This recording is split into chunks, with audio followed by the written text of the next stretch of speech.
राजनगर में एक हवेली में रिपोर्टर सीमा एक स्टोरी कवर कर रही थी। तभी उसे एक रहस्यमयी नाग मूर्ति मिली जिससे एक फुसफुसाती आवाज आई, नागवंश खत्म नहीं हुआ, वो फिर उठेगा। सीमा की आंखों में डर था। उसी क्षण उसका कैमरा बंद हो गया और पूरा वातावरण ठंडा पड़ गया। उसने अपनी घड़ी देखी, ठीक रात के 9:09। उस समय सीमा को नहीं पता था कि उसका सामना हो चुका था प्राचीन नाग शक्ति से। दूसरे दिन सुपर हीरो नागराज उर्फ राज की दिनचर्या सामान्य थी। स्कूलों में बच्चों को नशे से दूर रहने की सलाह, पुलिस के साथ एक समाज सेवा अभियान और विज्ञान प्रदर्शनी में अतिथि बनना। तभी उसके कानों में एक अजीब सी गूंज आई, राजनगर पर नागलोक की छाया आ रही है। वो तुरंत समझ गया, ये नाग फुंकार कोई सामान्य चेतावनी नहीं थी। उसके शरीर में छिपे लाखों सांपों ने भी बेचैनी महसूस की। नागराज ने अपने गुरु बाबा गोरखनाथ से संपर्क किया। गोरखनाथ ने बताया, नागलोक के प्राचीन रक्षक नागनाथ की आत्मा फिर से जाग चुकी है, पर उसे कोई काले जादू से नियंत्रित कर रहा है। अगर नागनाथ ने अपना असली रूप धारण कर लिया तो पूरी धरती नागों के अधीन हो जाएगी। नागराज जानता था, ये लड़ाई सिर्फ बाहरी नहीं, अंदर से भी लड़ी जाएगी। नागराज ने सर्पगढ़ की ओर प्रस्थान किया। रात घनी थी, जंगल डरावना और हवेली अब किसी नाग मंदिर में बदल चुकी थी। हवेली के अंदर जाते ही नागराज के सामने एक धुआं उठा और उसमें प्रकट हुआ एक नया पात्र, कालनाग, नागलोक का भगोड़ा योद्धा जो कभी नागराज का बड़ा भाई था। कालनाग बोला, राज, तू नागलोक को धोखा देकर इस धरती का रक्षक बना, अब समय है नागवंश को फिर से सर्वोच्च बनाने का। मेरे साथ आ। नागराज ने गुस्से से कहा, मैं धरती की रक्षा करता हूँ, नाग शक्ति का इस्तेमाल विनाश के लिए नहीं। कालनाग ने अपनी सेना बुला ली, विशाल विशैले नागों की एक फौज जिनकी आंखों में सिर्फ मृत्यु थी।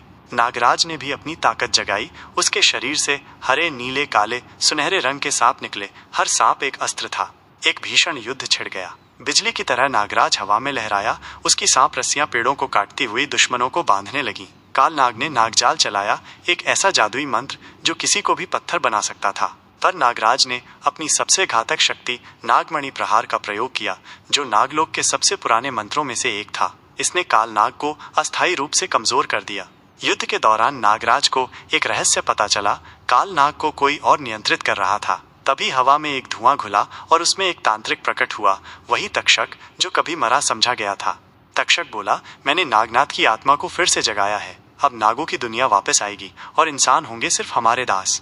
तक्षक ने एक मंत्र बोला और नागनाथ की आत्मा को बुला लिया। एक विशाल 3 सिरों वाला नागदेव जो आसमान से उतरता दिखा। उसकी आंखें लाल, शरीर सोने जैसा चमकता और फुफकार से पेड़ झुक गए। नागनाथ को शांत करने का एक ही तरीका था, नागलोक की प्राचीन मणि को उसके पास ले जाकर आत्म बलिदान करना। गुरु गोरखनाथ ने नागराज को चुपचाप मंत्र भेजा। नागराज मुस्कुराया, बोला, अगर मेरी कुर्बानी से धरती बच सकती है तो मैं तैयार हूँ। वह हवा में उठा। नागमणि उसके माथे पर चमक रही थी। उसने मंत्र बोला और मणि नागनाथ के सामने रख दी। नागनाथ की आंखों से एक बूंद आंसू गिरा। नागराज, तुमने मुझे भय नहीं, सम्मान दिया। मैं वापस नागलोक जा रहा हूँ, पर तुम्हें अपना उत्तराधिकारी मानकर। नागनाथ गायब हुआ। कालनाग बेहोश गिर पड़ा और तक्षक की आत्मा धुएं में विलीन हो गई। राजनगर में सूरज फिर से उगा। लोग नहीं जानते थे कि पिछली रात किसने उनकी जान बचाई। बस एक बच्चा अपनी माँ से कह रहा था, माँ, कल रात मैंने एक हरा सा आदमी देखा, वो उड़ रहा था, उसके हाथों से सांप निकल रहे थे, वो मुझे सुपर हीरो जैसा लगा। माँ मुस्कुराई और बोली, हाँ बेटा, वो हमारे नागराज थे, धरती के असली रक्षक।